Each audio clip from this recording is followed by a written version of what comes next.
Hello दोस्तों, उम्मीद करता हूँ आप सब लोग बहुत अच्छे होंगे, आपकी सेहतें ठीक होंगी। तो दोस्तों, वीडियो मैं इसलिए बना रहा हूँ क्योंकि एक तो बहुत बड़ा गैप आया और मैं बताना चाहता हूँ कि एक तो पहली बार मैं ज़िंदगी में ट्रैवल कर रहा हूँ। और जिस मुल्क से हम तो ताल्लुक़ रखते हैं, वहाँ पे इकोनॉमिक स्ट्रक्चर ऐसा है कि हर कोई मुल्क से बाहर नहीं निकल सकता, और कोशिश भी हर किसी की है कि वो मुल्क से बाहर निकल सके। लेकिन ये फैसिलिटी बहुत कम लोगों को है। और जो हमारे जैसे middle class, lower middle class के लोग हैं, सारी ज़िंदगी वो अपनी जमा पूंजी इकट्ठी करने के बाद इस काबिल होते हैं, 10-20 साल बाद, कि वो मुल्क से बाहर निकल सकें स्टडी के लिए या फिर थोड़ा सा घूमने फिरने के लिए। तो मैं शेयर ये करना चाहता था, अपनी ऑब्जर्वेशन ही मैं शेयर करता हूँ इस चैनल पे, कि जैसे ही उज़्बेकिस्तानी अज़रबैजान के एयरपोर्ट पे मैं उतरा, वहाँ पे उतर कर अज़रबैजान हो, उज़्बेकिस्तान हो, तुर्कमानिस्तान हो, ये वो मुल्क हैं जिनके बारे में हमारा एक ख्याल है कि ये लोग ज़्यादा तरक्की याफ्ता नहीं, ज़्यादा डेवलप्ड नहीं है। और यूरोप हो गया, और यूरोप के अलावा अमेरिका हो गया, ऑस्ट्रेलिया हो गया, हमारे ख्याल में ये मुल्क जो हैं ये तरक्की याफ्ते हैं। लेकिन अगर आप पाकिस्तान से बाहर निकले और पहली बार अजरबैजान के एयरपोर्ट पे पहुंचे, तो वहां जाकर जो सबसे पहला सवाल आपके जहन में आता है, एक तो आपको वहां की खुली आज़ाद फिजा बड़ी अच्छी लगती है कि यार पाकिस्तान जैसे घुटनज़दा माहौल से आप बाहर निकले हैं। सारी ज़िंदगी उधर मरने से बेहतर है घुट घुट के कि आप थोड़ा सा बाहर निकलें। फिर चाहे आप वापस मरने के लिए आ जाएं, लेकिन आपको दुनिया को एक्सप्लोर करना चाहिए। आपकी इंसाइट्स बढ़ती हैं, आपका एक्सपोजर बढ़ता है, और आपको समझ में आती है दुनिया में क्या क्या हो रहा है, दुनिया कहाँ निकल गई है और हम कहाँ पे हैं। और ये आपको यूरोप जाने की ज़रूरत नहीं है आपको ये समझने के लिए। आप थोड़ा सा बाहर निकल आए, अफगानिस्तान से थोड़ा आगे आ जाएं, आपको नजर आएगा कि दुनिया कितनी वास्ट है। आज की दुनिया क्या है, दुनिया को छोड़ें, आज क्या है दुनिया, आज का टाइम क्या डिमांड करता है, क्या पेस, क्या ग्रोथ, क्या माइंडसेट डिमांड करता है, ये आपको पाकिस्तान से, अफगानिस्तान से थोड़ा सा आगे जाके तुर्कमानिस्तान, अजरबैजान पहुंचकर आपको, उज़्बेकिस्तान पहुंच के समझ आ जाएगा। मैं तुर्कमानिस्तान, ओ सॉरी, अजरबैजान पहुंचा। सबसे पहले मैंने वहां पे जो वहां के एयरपोर्ट का स्ट्रक्चर देखा, मौसम देखा, मैं तो वही देख के हैरान हो गया कि यार ऐसा मौसम भी एग्जिस्ट करता है, इतनी साफ हवा, इतनी खुली हवा। कहने को हमारा जो एयरपोर्ट है, लाहौर या कराची का जो भी एयरपोर्ट है, वो बड़ी दूर है शहर से, और वहां पे सो कोल्ड हवा बड़ी अच्छी है। लेकिन अगर आपने अच्छी हवा देखनी तो आप पाकिस्तान से थोड़ा बाहर निकलें, मौसम तक पाकिस्तान से बाहर बेहतर है। अब पता नहीं क्या बात है, क्या हमने गुल खिलाए हैं जिसकी वजह से हमारा एनवायरनमेंट भी खराब हो गया है। इकोनॉमी का तो बेड़ा गर्क है, लेकिन जो माहौल हमारे हाथों से बालातर है, हमसे अलग है, वो भी हमने खराब कर दिया है। आप मौसम की बात कर लें, फिर इंफ्रास्ट्रक्चर देखें वहाँ के एयरपोर्ट का, मैं तो वही देखकर समझा जैसे मैं यूरोप में आ गया। फिर वहाँ के जो लोग हैं उनका रवैया अच्छा है, प्रोफेशनल हैं, बात करने का तरीका ठीक है, झिड़कते नहीं हैं, लोगों को जज नहीं करते, ये नहीं देखते कि किसकी क्या पेरेंट्स है, किसको कैसे ट्रीट करना है, सबको बराबरी के साथ ट्रीट किया जाता है।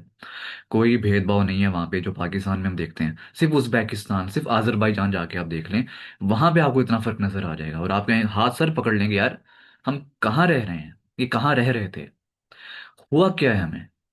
आप दूसरे ममालिक के लोगों को देखें, आपको समझ में आएगी कि नेशनहुड होती क्या है। और मैं खुद यहाँ पे समझता हूँ कि मेरा जो नज़रिया था, जो मेरा चीज़ों को समझने का तरीका था, वो थोड़ा सा प्रॉब्लमेटिक था। और मैं इस बारे में बात भी करता आया था, और मैं कहता था कि इंडिविजुअल की वैल्यू है, नेशन की वैल्यू, ग्रुप की वैल्यू नहीं हो। जैसे कि फ्रेडरिक नीट्शे ने भी कहा है कि हमेशा जो पागलपंती होती है वो ग्रुप्स में होती है, इंडिविजुअल्स में नहीं होती, इंडिविजुअलिटी में नहीं होती। लेकिन मैं ये समझता हूँ कि नेशन का एक बहुत बड़ा फैक्टर है जो हमारी तरक्की में बहुत अहम रोल प्ले करता है। एक नेशन या तो सक्सेसफुल होगी या फेलियर होगी। अब इंडिविजुअल जो है, जो इंडिविजुअल की वैल्यू है वो वेरी करती है। अगर कौम सक्सेसफुल है, अगर नेशन सक्सेसफुल है, तो उस नेशन में रहने वाले इंडिविजुअल्स, उनकी सक्सेस वेरी करेगी, कोई ज़्यादा सक्सेसफुल होगा, कोई कम सक्सेसफुल होगा। और वो नेशन जो कि अनसक्सेसफुल है, उसमें जो सबसे कामयाब आदमी भी होगा ना, वो सक्सेसफुल नेशन के कंपैरिजन में, सक्सेसफुल नेशन के नाकाम इंसान के कंपैरिजन में, वो उससे पीछे होगा, चाहे वो जितना मर्जी सक्सेसफुल हो जाए। लेकिन अगर उसका ताल्लुक एक अनसक्सेसफुल नेशन के साथ है, तो वो जितना मर्जी सक्सेसफुल हो जाए, वो नाकाम रहेगा। और उसकी सक और उस नेशन की जो कह लें आप सक्सेस का एंटी सक्सेस है, या जो उसकी कह लें तनजली है, वो वेरी करेगी इंडिविजुअल्स में कि कौन कितना नीचे गिरा हुआ है। जो कम नीचे गिरा होगा वो उनसे बेहतर होगा जो उससे नीचे गिरे हुए हैं उसकी नेशन में।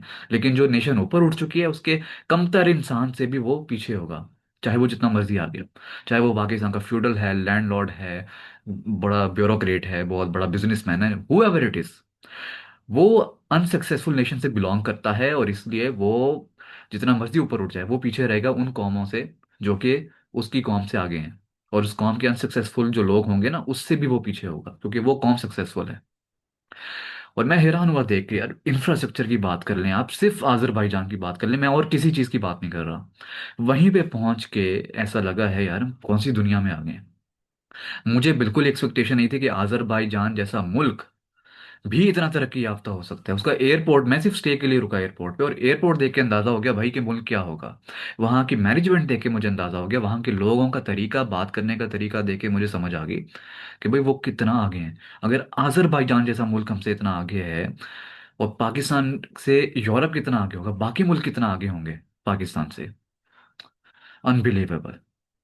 और जब मैंने वहाँ पे मुख्तलिफ मुल्कों के लोगों को देखा, ऑब्जर्वेशन मेरी आदत है, मैं करता हूँ और ऑब्जर्व करता हूँ और फिर आपके साथ शेयर भी करता हूँ। मैंने वहाँ पे इंडिया के लोग भी देखे, हर मुल्क से लोग देखे। अंग्रेज़ों के बारे में तो सुन रखा है, अब इंडिया के बारे में बड़ी बड़ी बातें की जाती हैं कि कोई कहता है कि जी हम इंडिया के साथ हमारा ताल्लुक है, कोई कहता है नहीं है ताल्लुक। मुझे जो चीज़ समझ आई है ना, इंडिया वाले भी बहुत आगे हैं आप लोगों से, पाकिस्तानियों से। उनका भी कोई मुकाबला नहीं, और उनकी सिविलाइजेशन ही अलग है। और मैं ये पॉजिटिव टर्म्स में भी कह रहा हूँ, नेगेटिव टर्म्स में भी कह रहा हूँ, किसी को बुरा लगेगा किसी को अच्छा लगेगा।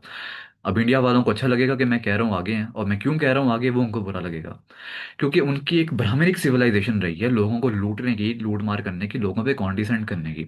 वो चीज़ उनके बिहेवियर में, उनके वैल्यू सिस्टम में आज भी नजर आती है। पाकिस्तानी को देख लें या उनको देख लें, आपको फ़र्क नज़र आएगा, बॉडी लैंग्वेज में फ़र्क नज़र आएगा। वो इंतहा के कॉन्फिडेंट हैं। और पाकिस्तानी जो सालों से ओप्रेस्ड हुए हैं, हिस्टोरिकली ओप्रेस्ड हुए हैं, वो लोग, उनकी बॉडी लैंग्वेज बहुत ही नाइव है, बहुत ही शैलो, बहुत सादे हैं। हम कहते हैं कि लाहौर की लड़कियां बड़ी तेज़ हैं, लाहौर के लोग बड़े तेज़ हैं। मैं हैरान हुआ लोगों को देख के, आप आपने देखा तो होगा वीडियोस में कि यूरोप की हो गई, वेस्ट इंडीज़ अफ्रीका की होगी, वहाँ की औरतें, वहाँ के लोग कितने तेज़ हैं, कितने हट्टे कट्टे, कितने कॉन्फिडेंट हैं। मैं हैरान हो गया देख के। मुझे तो पाकिस्तानियों पे बड़ा गुस्सा आता था, लेकिन अब मुझे तरस आ रहा है कि ये बेचारे कितना पीछे हैं। अगर मैं कंपैरिजन करूं अफ्रीका के लोगों से, अमेरिका के लोगों से, यूरोप के लोगों से, दुनिया में जहां भी हैं, इवन इंडियन से भी कंपैरिजन कर लूं, मैंने उनसे बातें की हूं, मुझे बात करके अंदाजा हो गया कि पाकिस्तानियों में और इनमें कितना फर्क है।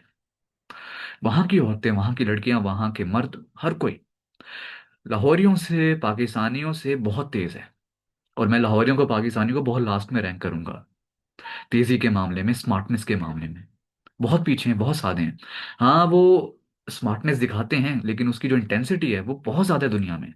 हम तो कहीं भी नहीं है। अगर हम लाहौरियों को तेज समझते हैं, पाकिस्तानियों को समझते हैं कि बड़े करप्ट हैं, तो हम किस दुनिया में रह रहे हैं? इसका मतलब यह है कि हमें पता ही नहीं करप्शन होती क्या है।